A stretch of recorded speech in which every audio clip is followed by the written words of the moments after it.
Hi, everyone. I'm Frank Melican. I work for Fox's KTVU Fox 2 right here in the San Francisco Bay Area. My guests are the principal owners of Integrated Design Studio Incorporated. That's a landscape architecture firm. It's located in Marin County, a little north of San Francisco. And they, like all businesses, have been on this kind of COVID-19 roller coaster. I want to say hi to Michael Erskine and Jane Sadoin. Hi, guys. Good morning. Good afternoon. Morning. How are you? Thanks for having us. Good to have you both. Well, Jane and Michael, shelter in place went in, the orders went in a couple of months ago. I know it's been very stringent here in the Bay Area because I live here as well. And your company had to go through a bit of a transformation. Michael, why don't we start with you? You had some rather tough decisions to make, you and Jane. What happened? Yeah, well, the shelter in place certainly affected everybody, and that's just not our industry, but obviously worldwide and every industry under it. And we ended up having to really pull the belt in a bit and kind of reassess where we were at, just like everybody else.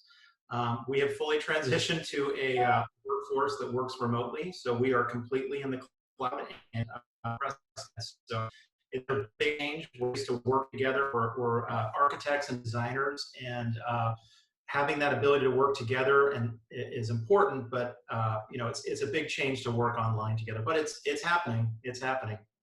Yeah, and Jane, you guys also had to furlough some of your employees. That had to be tough, right? Yeah, unfortunately, for the first sort of that week when everything was sort of spiraling down, we felt like we just didn't know if we were going to be able to sustain the workload. I think Michael and I both had a little bit of PTSD over the 2008 recession. And so we had a lot of fear about workload going down. And so we ended up keeping 2 key people and having to furlough everybody else. It ended up being about a 4-week furlough. And when we got our SBA loan, we were able to bring them all back. Yeah, well, they are back, and that's the good news. How difficult was that decision? It must have just, really hurt. It was really hard. I mean, it's the hardest part, I think, about running a company, particularly a small to mid-sized business when you really know all your employees really well. The hardest part is having to look at somebody and just say, we don't have work for you right now. I would say that the extra hard part about this time was that we had to do it over Zoom. And it felt really impersonal, Yeah, I bet. Well, things have kind of changed a little bit. And Michael, we'll get back to you. You guys ran an ad in a Marin magazine, I guess, talking about outdoor space. And you were a little reticent, I guess, about even putting it out there. But it may have proven to be a really helpful ad. Tell us what's happened since that hit that magazine. Yeah, I think it was that slant of that ad was basically discussing the importance of outdoor spaces, and we had to run the ad in the fall. So this was long before the COVID and the fear of all this shelter in place was even on our radar. But when the ad hit, it was actually kind of perfect timing in a way, because I think a lot of people have had to transition to really obviously taking advantage of their homes if they have outdoor spaces. And those fortunate enough to have outdoor spaces, what do those really provide them in terms of kind of a return to nature, a grounding of sorts? And we feel like we've been hearing a lot of that through our different channels, either by way of our existing clients, new clients who've called us, who are now sort of taking a second look at their landscapes and how they can create entertaining spaces for their family. And perhaps through the summer, it's a way to entertain where people can be outside and a bit further apart than what they would be inside the home. We're also finding that people are pushing off some of their projects that maybe wasn't a kitchen remodel or an expansion on their house. They're uncomfortable. Some are uncomfortable with having workers in their home. So they're thinking landscapes maybe is an alternative to consider. Yeah, what is it about the outdoors that has become so intoxicating? I know me and my other half, we're walking all the time.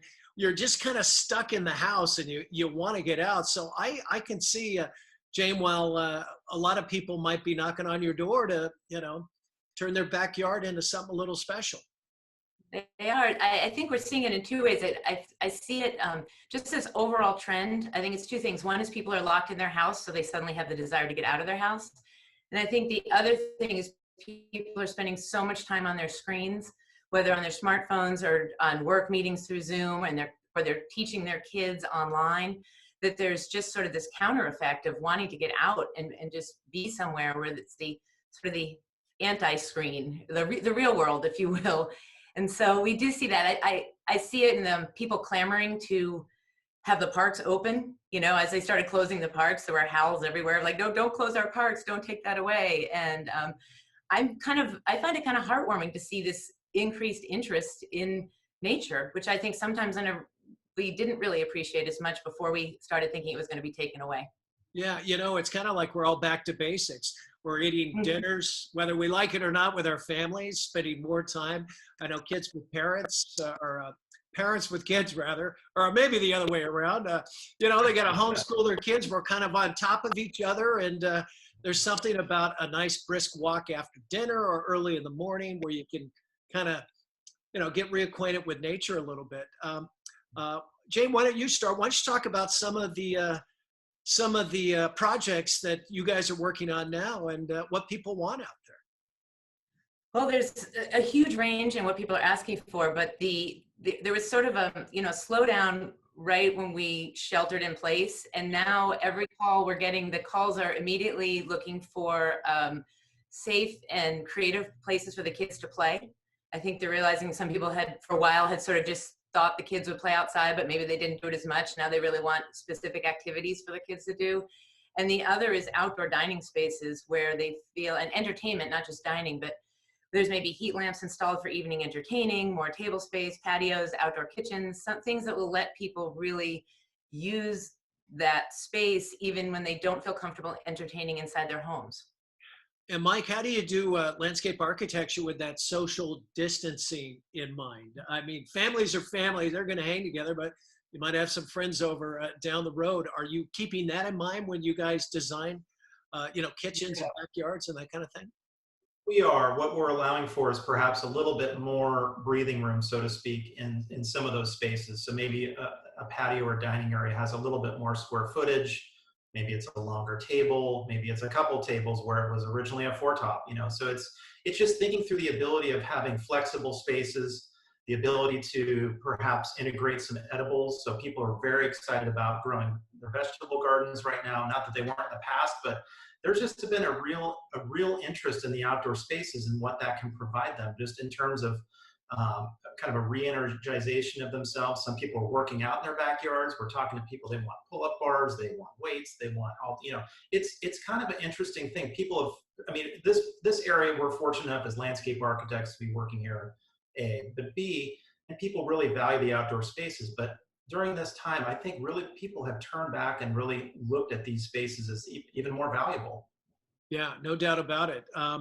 And Jane, do you see this surge, I guess, in wanting to kind of redo your backyard or your front yard or your open space? Do you see that kind of sticking and staying for a while as we kind of figure out COVID-19, because nobody has a crystal ball?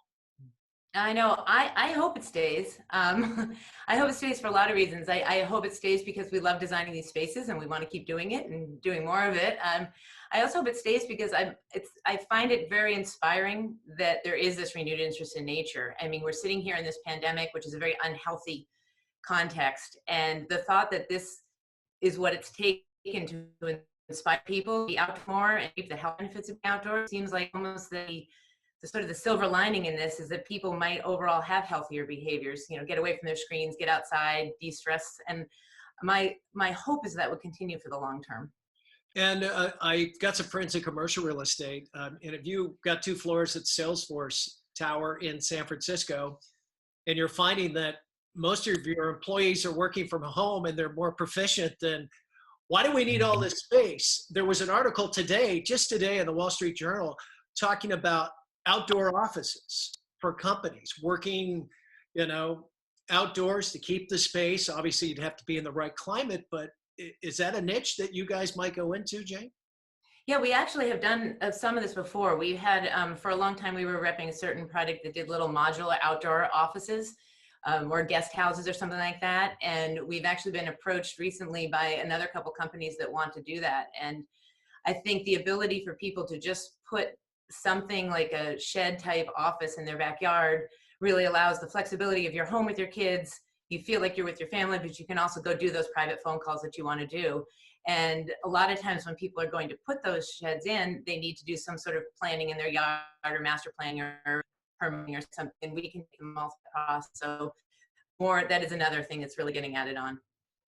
And Michael, what types of businesses are you hearing from? Is it more just families contacting you, or are you hearing from a lot of companies as well that want to create these spaces? Both. We're hearing, well, three things actually. So residential, people's homes is a big one in the Bay Area. So we're in terms of geography, we're seeing projects from far south as Carmel up to the wine country. Those are frequently coming in. We are seeing a couple businesses, but whether it's restaurants, we've been approached by 2 restaurants to rethink their outdoor space, which was smaller and less of a focus, but now they are looking to us to potentially expand those, and perhaps the emphasis is going to be the outdoor space. And third, we've got a couple of schools that the same thing. They're considering outdoor learning centers and the like. We've done those in the past, and I think that we're going to see a trend on that as well. Well, as I just had an interview not too long ago, from desperation comes inspiration. People are kind of pivoting on a dime. Talk about just the gratitude you feel, because you guys were, like a lot of businesses, having to furlough people. What do we do? The money's not coming in. And then all of a sudden the doors kind of opened as people said, well, wait a minute, if we're going to hang out in our backyard, we need a little help. Mike, let's start with you. Just the gratitude you must feel that you folks are busy once again. Yeah, certainly. Thanks for bringing that up. It's something that a lot of our friends in different industries are obviously in a bad spot, even in the design industry. So this is it's a unique situation in landscape architecture. I also think that that's unique to our geographic location. This may not be the case in other areas, but we really are appreciative of that, and we really are appreciative of giving back. So if this is helping families improve their lifestyle and improve their bonding, we feel like that's a double for us. It's an important piece of this, and we also, one that is important to us is that we do give back to the community. So a portion of all the work that we do does go back to local and community organizations in terms of nonprofits or schools. So this does fuel that as well. So we do appreciate that, and that keeps that going as well. Not to mention calling those employees saying, hey, we need you back. That must have felt good. Yeah. How about your connection to that, Jane? Just your feeling of gratitude. A lot of folks are out of work and hurting a little bit, and you guys were there for a while, and now things are starting to kind of cook along a little bit. Yeah, I'm filled with gratitude every day right now. First of all, for work being stable and some new work coming in. Grateful to bring people back to work. Grateful that I have a house and a roof over my head. It's like just seeing so much suffering and feeling like it's very paralyzing, not knowing what we can do to help a lot of times. And so I think I vacillate between gratitude and guilt. Some days I'm just feeling really guilty for what I do have, especially like Michael was saying, talking to some of our colleagues who are in a very different position. It's sort of, it's like when you're a kid and you win an award and your best friend doesn't get the award or something, I don't know, something like that. But, I also, along with that, we're super cautious. I think we're also still trepidatious about what's coming up in the next couple months. I think now things are stable, but there's still always an underlying fear that the rug could get pulled out from under us. And so we're cognizant of that as we move forward.